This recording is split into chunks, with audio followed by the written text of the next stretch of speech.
नमस्कार, मैं अजय। लो जी, आचार संहिता लग चुकी और चुनाव का बिगुल बज चुका, क्योंकि देश के अंदर बड़ी पंचायत का बिगुल बजा है। और बड़ी पंचायत चुन के फिर वो पार्लियामेंट मेंबर इस देश के लिए, इन गाँव के लिए, इन शहरों के लिए, इन जिलों के लिए अन्य अन्य अन्य काम करने का, मुकाम बनाने का काम करेंगे। लेकिन जी, एक नेताओं के अंदर एक भागदौड़ मची हुई। कभी कांग्रेस के नेता भाजपा छोड़ रहे हैं, कभी भाजपा के नेता कांग्रेस छोड़ रहे, कोई पार्टी छोड़ रहे। यानी यह है कि एक भगदड़ सी है नेताओं के अंदर, खलबली सी है कि खलबली है कि किसी को टिकट नहीं मिली, किसी को मान सम्मान नहीं मिला, किसी को कहीं कुछ नहीं मिला। इसलिए बस कार्यकर्ताओं के अंदर भाग दौड़ शुरू हो चुकी, चाहे वो कांग्रेस हो, चाहे भाजपा हो, चाहे वो जेजेपी हो, चाहे कोई भी अन्य क्षेत्रीय पार्टियां हो। तो उसी बीच में सैनिक सैनिक प्रकोष्ठ है, सैनिक प्रकोष्ठ के संयोजक मैं भाजपा सैनिक प्रकोष्ठ का सह संयोजक रह चुका हूँ रह देश का। चलो जी, सह संयोजक साहब थे। और मैं एक बात और जोड़ना चाहूंगा कि इंसान के हौसले बुलंद होना चाहिए। कानवा काटलो भरा भी हो सका है, कानवे के अंदर, रास्ते के अंदर फूल भी मिल सकते हैं, लेकिन इंसान का सबसे बड़ी बात है हौसला बुलंद होना चाहिए। हौसला बुलंद होने से आदमी कुछ भी अपनी गति को धीमा व तेज कर सकता है। तो एक ऐसी शख्सियत इस शहर के लिए उदाहरण है कि इन्होंने जब भी किया छाती ठोक के किया, क्योंकि मोदी जी कहते हैं 56 इंच का सीने वाली बात है। तो 56 इंच का सीना देखना, तो ब्राह्मण समाज के एक नेता है, बड़े अच्छे व्यक्तित्व हैं और समाज के अंदर एक अच्छी पकड़ है। लेकिन ये है कि कहीं ना कहीं भाजपा से अब दर दर किनारा किनारा किया है, तो वो कारण तो वो जानने का काम करूंगा कि सर अचानक इस माहौल में आके आपने भाजपा पार्टी क्यों छोड़ने का काम किया। सर नमस्ते। सबसे पहले तो बहुत बहुत धन्यवाद अजय जी, और जेएनसी न्यूज़ को बहुत बहुत हार्दिक बधाई देता हूँ कि आपने इतने थोड़े समय में इतना अच्छा मुकाम हासिल किया है। रही बात मेरी, तो परसों मैंने भाजपा की प्राथमिक सदस्यता से इस्तीफा दिया था और आज मैं एक फ्री आदमी हूँ। इस माहौल में आके इस्तीफा देने का कोई तात्पर्य बता सकते हैं भी, समझा सकते हैं भी एक सैनिक प्रकोष्ठ के सह संयोजक ने और फौजी आदमी ने इतना बड़ा कदम क्यों उठाया, फैसला लेने को क्यों मजबूर हुआ? मैं आपको बता दूं कि मैं भारतीय जनता पार्टी का प्रदेश का सैनिक प्रकोष्ठ का सह संयोजक रह चुका हूं। फिलहाल मेरे पास कोई पद नहीं था, पूर्व में रह चुका हूं, और क्योंकि इस्तीफा दे दिया है, इस्तीफा देने का कारण ये है कि पार्टी में जब आप किसी भी पार्टी को ज्वाइन करते हो तो अपने लोगों का, अपने वर्कर्स का, पार्टी के वर्कर्स का, लोगों का एक मान सम्मान होना चाहिए, एक काम होने चाहिए। और क्या काम हो सकते हैं साहब? कोई आपके पास वर्कर ये आके ये नहीं बोलेगा जी मेरी सड़क बनवा दो। छोटे छोटे काम होते हैं जी, ये है वो है, और अगर हम उन्हीं को नहीं करवा पाए तो फिर मेरे ख्याल से सिस्टम ठीक नहीं होता। जिस प्रकार से चुनाव के बिगुल बच चुका, बड़ी पंचायत का चुनाव है, तो लगता नहीं कि जिस प्रकार से आप जैसे कर्मठ कार्यकर्ता छोड़ छोड़ के जाएंगे तो पार्टी को भी, वोटरों को भी नुकसान होगा।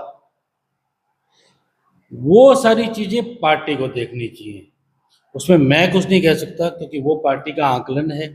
पार्टी किसको प्रभाव में लाती है, किसको नहीं लाती है, किसको क्या करती है, किसको मान सम्मान देती है। एक मेरे जैसा साधारण सा वर्कर जो है वो, और ऊपर से मैं फौजी भी हूँ, तो साहब फौजी तो सिर्फ मान सम्मान के लिए काम करता है, बाकी चीज़ों के लिए काम नहीं करता। बट जहाँ पे आपको मान सम्मान न मिले, आपके वर्करों का काम न हो, और कोई अच्छा सिस्टम ना हो, तो फिर मेरे ख्याल से आदमी को रेस्ट करना चाहिए। तो क्या क्या लगता है कि इस इस्तीफे से कितना नुकसान भाजपा को हो सकता है? क्या पैमाने बने, जिले की बात करूँ, लोकसभा चुनाव की बात करूँ? अ, मेरे रहने न रहने से वो तो भाजपा को आकलन करना पड़ेगा कि क्या नुकसान हो सकता है, क्या फ़ायदा हो सकता है, वो मैं कमेंट नहीं कर सकता। बड़ी पार्टी है, सक्षम पार्टी है, अच्छी पार्टी है, बट पार्टी में थोड़ी सी प्रॉब्लम्स भी हैं। अ, सबसे बड़ी प्रॉब्लम ये है कि आजकल भाजपा एक बहुत अच्छी पार्टी है, बड़ा अच्छा सिस्टम था पार्टी का, मगर आजकल वो लोग थोड़ी सी टेबल पॉलिटिक्स ज़्यादा करने लग गए। बंद कमरों में मीटिंग करना, उसके बाद डिसीजन लेना, धरातल पे आम पब्लिक से न मिलना। आप मुझे बताइए, आपके यहाँ पे एमपी साहब हैं, एमएलए साहब हैं, बताइए कौन से गांव में दौरा किया है? एमपी साहब हैं, कितना उन्होंने पूरे लोकसभा क्षेत्र में दौरा किया है पिछले 5 साल में? किस किस गांव में गए हैं आप वो बताइए। हमारे एमएलए साहब हैं, 31 गांव हैं हमारे, 31 वार्ड हैं, उनमें कितने वार्डों में गए हैं, कितने वार्डों में कितनी बार गए हैं? 5 साल का समय कम नहीं होता साहब। आप मुझसे पूछिए, ये 31 गांव हैं, आप एक महीने में कम से कम 2 बार जा सकते हैं 31 गांव में, अगर चाहें तो। उसके अंदर आपकी इच्छा होनी चाहिए। आप अगर जाके लोगों के साथ बैठेंगे, उनके साथ विचार विमर्श करेंगे, मैं बता रहा हूँ एक अच्छा डॉक्टर वो होता है जो कि अपने पेशेंट से अच्छी तरह बात करे, उनकी समस्याएं सुने। आधी बीमारी तो वहीं सॉल्व हो जाती है जब आप किसी से मिलोगे नहीं, धरातल पे नहीं उतरोगे, सिर्फ कमरे में बैठ के पॉलिटिक्स करोगे कि हाँ जी ये करेंगे, वो करेंगे, ये करेंगे। साहब, आज के वोटर सिर्फ और सिर्फ अपने प्रतिनिधि को डायरेक्ट मिलना चाहते हैं। मुझे ये लगा कि थोड़ी सी यहाँ कमी है। मैं पार्टी को एक सुझाव दूंगा कि इसको कमी की जाए, बड़ी अच्छी पार्टी है। कमी पूरी की जाए तो आप जैसे कार्यकर्ता नहीं टूटेंगे, नहीं तो अन्यथा आज आप आए कल कोई और आ जाएगा। कार्यकर्ता आप बताइए कि अभी आप देखिए कि आपके विधायक जी हैं, अच्छे हैं, ठीक है, अच्छा काम करते हैं, पिछले 3 बार से उनको टिकट मिलते आ रहा है। आप मुझे ये बताइए कि पूरे विधानसभा क्षेत्र में या लोकसभा क्षेत्र में क्या आपको कोई और अच्छा कैंडिडेट नहीं मिला? क्या आप मुझे ये बताइए, पार्टी के क्या आपकी सेकंड लाइन क्या तैयार किया आपने? आपको एक सेकंड लाइन भी तैयार करनी चाहिए, वो सेकंड लाइन तैयार नहीं है। दूसरा, आपने 3 साल तक 3 टेन्योर तक कंटिन्यूस टिकट देते आ रहे हैं, क्या 3 साल में आपके पास एक कैंडिडेट तैयार नहीं हो सका आपकी पार्टी का? तो ये सारी चीजें हैं, ये सोचने वाली हैं। तो सुनील कमांडर ऐसा तो है नहीं कि अचानक आता है अचानक काम करता है। सुनील कमांडर तो मजबूती के हाथ में धरातल पर बढ़िया काम करता है, चाहे वो ब्रह्म महोत्सव की बात थी, चाहे कोई और फंक्शन की बात हो, चाहे कोई और फंक्शन की बात है। तो अब सुनील कमांडर की क्या तैयारियां रही, क्या भूमिका निभाएगा अपने जिले के लिए, क्या भूमिका निभाएगा अपने लोकसभा के लिए? मैं आपको एक चीज और बताऊं कि सुनील कमांडर हमेशा मेहनत करता है। आप बताइए, मैंने जितने भी प्रोग्राम किए हैं, प्रचार प्रसार में, किसी और चीज़ में या किसी और इसमें कोई कमी हो तो बताइए, मेरे मूवमेंट में कमी हो तो बताइए, मेरे मेहनत में कमी हो तो बताइए, मैं कहाँ पे मार खाता हूँ बताइए। तो फिर क्यों नहीं सोचते साहब? आप बताएंगे सर। तो यही है कि पार्टी ने सोचा है कि भाई एक आदमी को टिकट देते रहो, जैसे भी है, जो भी है, साख है, अच्छी है, बुरी है।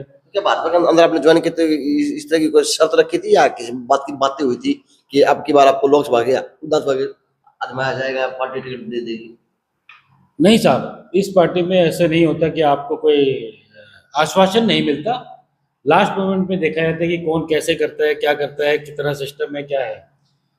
तो वो सब चीज़ें देख के पार्टी ने शायद मुझे कंसिडर नहीं किया। सुनील कमांडर सक्षम भी है, मजबूत भी है, हर प्रकार से सक्षम है, तो क्या कमी कहाँ कमी रही कि सुनील कमांडर को छोड़ के और नेता को टिकट दे देना?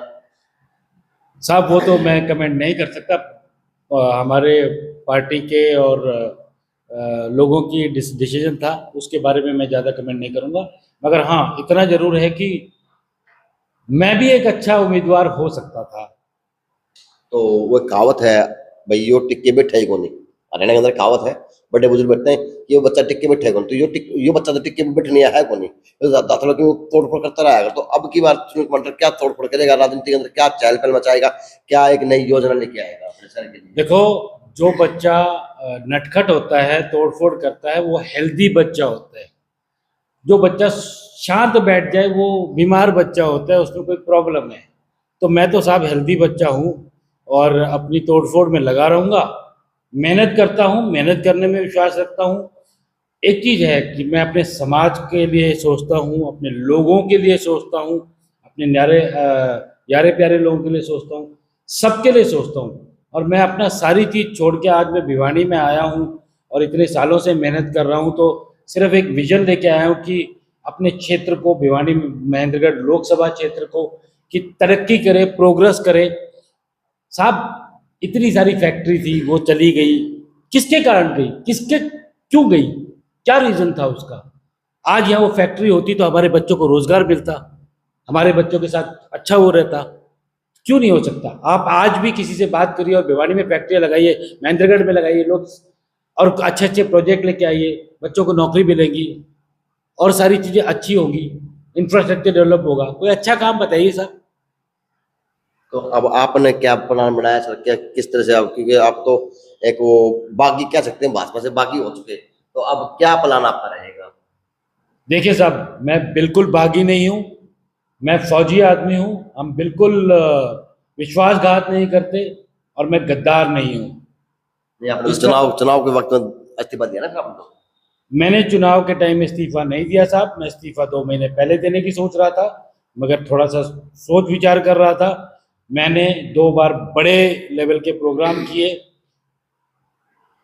मैं ये तो नहीं करूंगा डायरेक्टली इनडायरेक्टली, बट मेरे प्रोग्रामों को रोका गया, उसमें बाधा डाली गई। उसका रीजन था, कौन इन्वॉल्व था क्या नहीं था, बट धारा 144 लगी तो एडमिनिस्ट्रेशन ने लगाई। क्यों लगाई साहब, आप ये बताइए कि उसके एक दिन बाद प्रोग्राम हुए, उसी दिन 3 प्रोग्राम हुए, क्या मेरे ही प्रोग्राम पे 144 लगानी थी? किस चीज का डर था आपको? एक छोटा सा प्रोग्राम कर रहा था, ठीक है, वो प्रोग्राम भारी उठ रहा था, तो आपको इस चीज की क्या डर था क्या? ये सुनील कमांडर डरने वालों में से नहीं है साहब। तो बाकी नेता जो आपसे वो लोग डर गए थे, इसलिए वो 144 का धारा लगवाई, या किसी वो और तरह का मापदंड अपनाए गए आपके प्रति? आप मुझे बताइए साहब, नूह में कुछ प्रॉब्लम चल रही थी, गुड़गांव में धारा नहीं लगाई, पूरे हरियाणा में कहीं धारा नहीं लगी, सिर्फ उस दिन भिवानी में ही धारा लगनी थी। और वो भी जब गुड़गांव में आप 4 घंटे का रिलैक्सेशन दे सकते हैं, तो क्या मुझे नहीं दे सकते 4 घंटे का रिलैक्सेशन? मेरा प्रोग्राम भी तो 4 घंटे का था। उस टाइम धारा 144 लगाई स्पेसिफिकली। उसके बावजूद भी जब दूसरी बार मैंने प्रोग्राम करने की कोशिश की, उस प्रोग्राम में भी धारा 144 लगी। ठीक है, किसान आंदोलन का वो तो क्या कह सकते हैं, जो नेता हैं वो डर चुके थे, या सुनील कमांडर की जो अगुवाई थी, एक की शुरुआत थी, उसे बौखलाहट में वो ये काम हुए? साहब वो उनका, मैं ये नहीं कह सकता कि डर था क्या था, बट मुझे तो सिर्फ इतना पता है कि एडमिनिस्ट्रेशन ने मेरे ऊपर धाराएं लगाई, मेरे प्रोग्राम के ऊपर, मेरे ऊपर नहीं, मेरे प्रोग्राम के ऊपर। उस टाइम पे क्या कारण रहा, क्या वो था, उसका ब्यौरा मैं नहीं दे पाऊंगा, क्योंकि जिस तरह से एक आम आदमी को लगता है कि ये प्रोग्राम कैंसिल कराए, तो ये गलत बात थी, और ये मेरे ऊपर ठेस नहीं पहुंची, पूरे समाज के ऊपर ठेस पहुंची। तो अब सुनील कमांडर किस प्रकार से इस समाज की ठेस को पूरा करेगा, और इस दर्द को किस तरह बयां करेगा, और क्या तैयारियां करेगा? इस बार राजनीति में आएगा और अच्छी तैयारी करेगा, और सुनील कमांडर कमजोरी से चुनाव नहीं लड़ेगा। तो क्या मान सकते हैं कि सुनील कमांडर अब की बार कहीं ना कहीं लोकसभा से तैयारी करेगा, और जो भाजपा के नेता हैं, प्रतिनिधि हैं, उनको कहीं ना कहीं अब की बार रोकने का काम करेगा, भाजपा को रोकने का काम करेगा, या क्या क्या क्या भूमिका निभाएगा? साहब मैं किसी की लाइन नहीं काटता, मैं किसी को रोकने की कोशिश नहीं करूंगा, मैं अपनी लाइन बढ़ाता हूँ। मैं अपनी लाइन, अपने लिए मेहनत करूंगा और अपनी लाइन बढ़ाऊंगा। मैं, वो अपनी मेहनत करे, मैं अपनी मेहनत करूंगा। किस प्रकार की मेहनत करेगा सुनील कमांडर? मैं बिल्कुल घर टू घर जाऊंगा, डोर टू डोर जाऊंगा, लोगों को से बात करूंगा, लोगों को समझाऊंगा, और उनसे रिक्वेस्ट करूंगा कि आप हमें वोट दीजिए। तो हाँ, वही तो बोल रहा हूँ सर, आपकी आपकी बार आपके मन में क्या चल रहा है? क्योंकि बड़ा चुनाव है, बड़े लोग चाहिए। साहब मैं लोकसभा चुनाव की तैयारी करूंगा, कोशिश में हूँ, तैयारी करूंगा, और बहुत जल्दी आपको एक शुभ समाचार भी दूंगा। मैं इस बार भिवानी महेंद्रगढ़ से लोकसभा का चुनाव लड़ूंगा। यानी कह सकते हैं कि एक और दिग्गज नेता, चाहे ब्राह्मण समाज से कहूँ, चाहे क्षत्रिय बिरादरी से कहूँ, यानी सुनील कमांडर अब की बार तन मन से तैयार है चुनाव लड़ने के लिए। सुनील कमांडर बिल्कुल तैयार है तन मन से चुनाव लड़ने के लिए। मैं आपको एक चीज़ और बता दूं, मैं एक फौजी हूं, और मैं अपने फौजी भाइयों को भी जानता हूं अच्छी तरह से, और मैं क्योंकि खुद फौजी रह चुका हूं, हम लोग एक अच्छा सिस्टम तैयार कर सकते हैं, और एक अच्छी तरह से जब हम युद्ध में अपनी अच्छी तैयारी कर सकते हैं, तो इलेक्शन भी तो लड़ा ही जाता है वो सर। एक फिल्म का डायलॉग है, सलमान खान की फिल्म है, कि हमने एक बार कमेंटमेंट कर दी तो हम पीछे अपने आप की नहीं सुनते, तो वो डायलॉग सुनील कमांडर भी जाएगा, या एक बार जो अगला कदम उठा लिया तो पीछे बैक करने का काम नहीं होगा? साहब मैं किसी कंडीशन में बैक नहीं मारता हूँ। मैं आपको इस चीज़ की गारंटी देता हूँ कि अगर मैंने आपको ये बता दिया कि मैं इलेक्शन लड़ूंगा, तो मैं इलेक्शन जरूर लड़ूंगा, तो इसमें कोई दो राय नहीं होनी चाहिए। तो सुनील कमांडर अब कोई पार्टी से टिकट लेके चुनाव लड़ने में तैयारी करेंगे या फिर अकेले ही इस राह के ऊपर निकल पड़ेंगे, निर्दलीय के रूप में निकलेंगे या फिर किस प्रकार तैयारी करेंगे? साहब मैं डेफिनेटली निर्दलीय नहीं लड़ूंगा, बड़ा इलेक्शन है, निर्दलीय लड़ने में थोड़ी सी मेहनत चाहिए होती है, मुझे और थोड़ी सी टाइम लगता है। अगर मैं निर्दलीय लड़ने की कोशिश करता तो मैं शायद थोड़ा पहले से तैयारी करता। मैं किसी न किसी पार्टी से टिकट ला के इलेक्शन लड़ूंगा सर। इसका मतलब आपकी कहीं न कहीं सेटिंग चल रही है, बात चल रही है तो बताएं, थोड़ा खुल के बताएं, अच्छा लगेगा। लोग सुनना चाहते हैं कि सुनील कमांडर अगर आज बैटिंग के लिए तैयार है तो कितने लोग इनके कमेंट के माध्यम से बताएंगे क्या करना चाहिए, किस प्रकार की तैयारी है सर? साहब मैं एक चीज बताता हूँ आपको, सुनील कमांडर बीजेपी के साथ भी था और बाकी पार्टियों के साथ भी हो सकता हूँ, तो इसमें कोई वो बात नहीं है। हाँ एक चीज़ जरूर है कि अगर मैं इलेक्शन लड़ने के तैयारी कर रहा हूँ तो ये कमांडर सिर्फ जीतने के लिए इलेक्शन लड़ता है, सिर्फ इलेक्शन लड़ने के लिए नहीं। तो किसी बड़ी पार्टी से, राष्ट्रीय पार्टी से बातचीत चल रही है आपकी कमेटी की? आपकी बातचीत तो मेरी भारतीय जनता पार्टी से भी हुई थी। अगर उन्होंने सही डिसीजन लिया गलत डिसीजन लिया वो कह नहीं सकते, बट उनसे भी बातचीत चल रही थी। बट कोई ना कोई पार्टी है साहब, मुझे 1-2 दिन का टाइम दीजिए, क्योंकि कल ही मैंने इस्तीफा दिया है, तो 1-2 दिन रेस्ट करके मैं आपको तो बता दूंगा। कह सकते हैं कि भाजपा ने टिकट न देके बड़ा भारी नुकसान कर लिया आपका? मैं भारतीय जनता पार्टी का एक छोटा सा वर्कर था, तो इतना बड़ा स्टेटमेंट मैं नहीं दे सकता साहब। वो पार्टी को आकलन करना है कि उनकी क्या सोच है, तो वो सोच रहे होंगे भाई सुनील कमांडर है, आया है, अपना कुछ करेगा। मगर साहब इलेक्शन तो अच्छी तरह लड़ूंगा और जोर जोर से लड़ूंगा, और शायद आपको परसों बताऊंगा कि कितने वोटों से जीत रहा हूँ। वाह जी वाह। तो शहर के लिए कोई संदेश, पार्टी के लिए कोई संदेश या अपने कार्यकर्ताओं के लिए कोई संदेश? क्योंकि लोग आपको प्रेम बहुत करते हैं शहर में। मैं तो फिलहाल सिर्फ यही करूंगा कि मेरे फौजी भाइयों, मेरे ब्राह्मण भाइयों, मेरे भिवानी के, महेंद्रगढ़ के, लोकसभा के जितने भी मेरे साथी हैं, दोस्त हैं और जिनसे मैं जुड़ा हुआ हूँ, मैं उनको सिर्फ यही रिक्वेस्ट करूंगा कि साहब एक बार ट्राई तो करके देखो। आपने 3-3 साल से, 3-3 टेन्योर से एक ही आदमी को ट्राई करके देख रहे हो, एक बार ट्राई करके तो देखो, कोशिश तो करो साहब, क्या पता कोई अच्छा रिजल्ट निकल जाए। मान सकते हैं कि बदलाव हो सकता है अगर कोशिश करने वाला हो, बढ़िया हो। साहब बदलाव तो होगा, बिल्कुल होगा, क्योंकि अगर मैं इलेक्शन लड़ूंगा तो मैं बदलाव के लिए ही इलेक्शन में होता हूँ। यानी आपका मन तो पूरा बना चुके हैं आप? हाँ साहब मैं इलेक्शन लड़ूंगा और मैं पूरी तरह से तैयार हूँ और पूरी तरह से सक्षम हूँ, और अच्छा इलेक्शन लड़ेंगे, धुआंधार बैटिंग करेंगे। और आप देखना साहब 2 दिन दीजिए, उसके बाद अगले 10-15 दिन में ही आपको नजर आएगा कि कैसा समय। अलग नजारा देखने को मिलेगा लोकसभा के अंदर। बिल्कुल नजर आएगा, आप देखिए, आपको पता लगेगा जब मैं अपनी कैंपेनिंग शुरू करूंगा, लोगों से मुलाकात करूंगा। और आज की तारीख में लोग भी एक बदलाव चाहते हैं, पूरी जनता एक बदलाव चाहती है। पूरी जनता के पास एक ऑप्शन नहीं था साहब, ये 2 पार्टी हैं, दोनों पार्टियों में बस 1-2 चल रहा था, उसके सिवा तीसरा बंदा कोई मैदान में नहीं आ रहा था। अब आया है, टाइगर अभी जिंदा है। टाइगर तो हमेशा जिंदा है, टाइगर तो टाइगर ही रहेगा सर। टाइगर जिंदा रहेगा। चलो जी, अब ये भिवानी महेंद्रगढ़ लोकसभा के लिए खुशखबरी है, क्योंकि अब की बार एक फाइटर और लड़ने जा रहा मैदान के अंदर।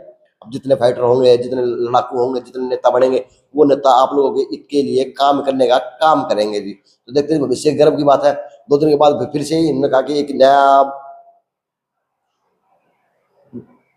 अलग जगाएंगे, शहर के अंदर एक अलग जगाएंगे, काम करेंगे। 2 दिन का टाइम मांगा।